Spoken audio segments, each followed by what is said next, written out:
Hi, my dear students. Today in English literature, we are going to learn our next poem, that is, the poem.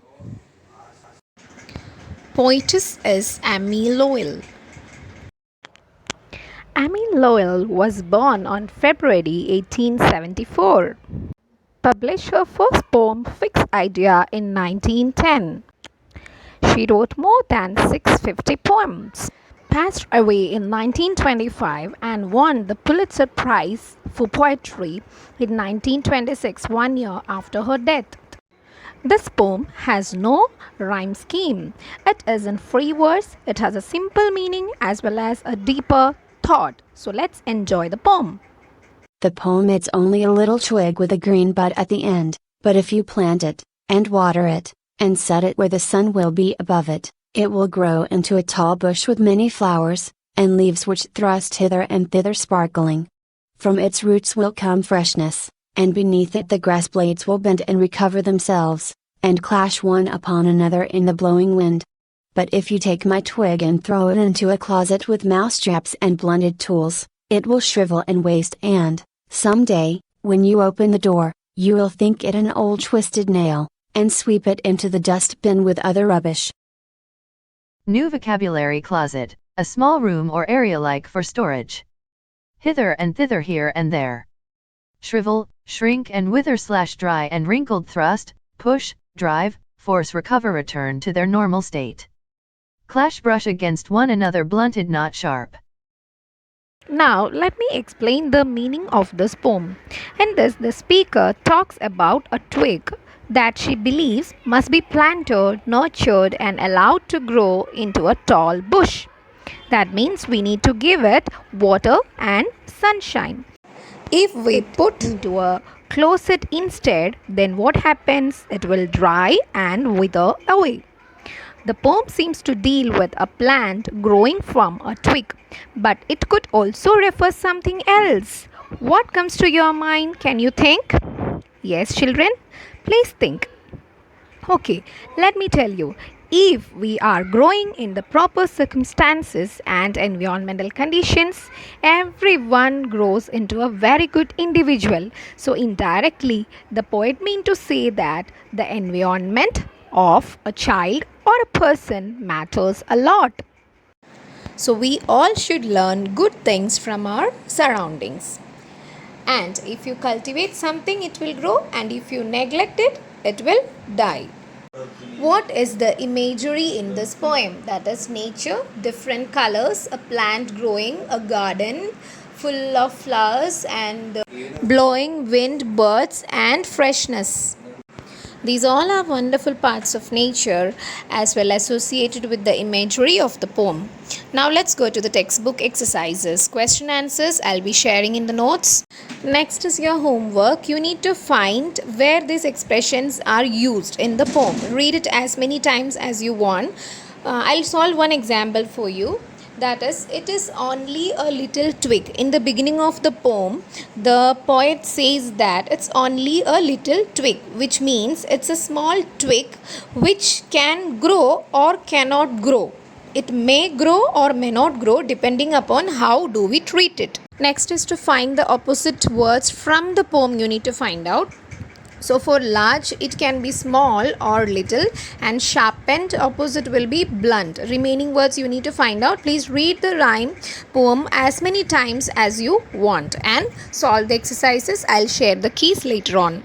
Next is you need to find out suitable adjectives from the poem, or you shall add it yourself also. For example, closet. We can have a large closet. Same way, blowing wind or a twisted nail.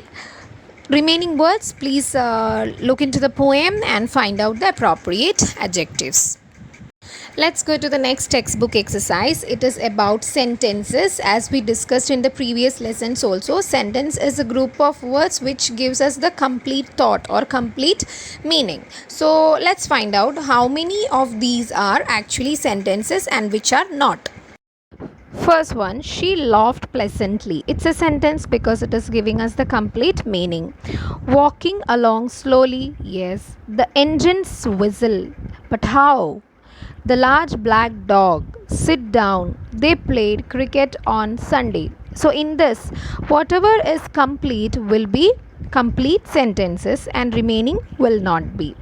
Next is nouns. Nouns, you know, which we have already studied in our language textbook, lesson 1.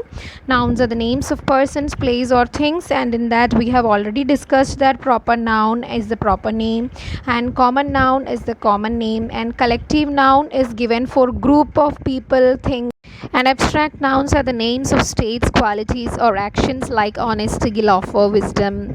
And also, this is actually a revision of our language lesson number 1. So, I expect you to please revise it from there and go through maximum examples also. Now, let's go to the next page, textbook. That is, underline the proper nouns. So, this is very easy for you. Raghu and Shankara are going to Chennai on Tuesday. So here Raghu and Shankara, Chennai the place name, and Tuesday. So remaining you need to sort out because we have already done this. It's just a revision for you. Now from the next question, you need to make a list of common nouns in the following passage. I'll give only one example. You need to find out the remaining because it's revision. Day and children.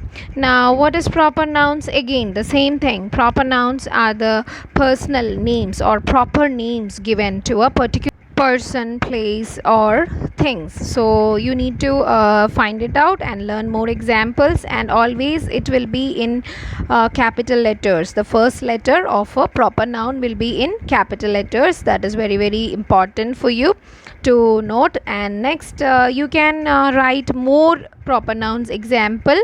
And another thing is, look at the pink box. What you have to do is that sort out the proper nouns and make a list. Okay, and it should start with capital letters.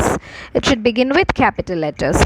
And next is try to make adjectives from the proper nouns. For example, when I say America, that is American, or when I say India, it's Indian, Brazil, Brazilian. Same way, Bible, biblical, or Elizabeth, Elizabethan.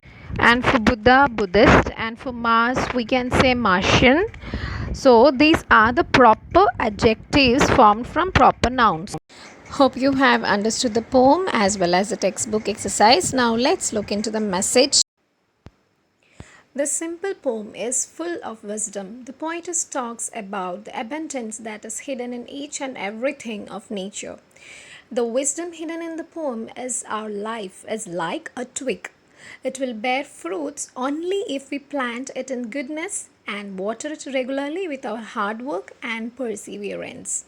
That means we need to keep working hard and never lose hope. Whether it is a difficult situation or an easy situation, you should achieve your goal, and for that you have to keep working hard and nurture the good things in your life. So, children, we'll meet in the next class. Thank you so much.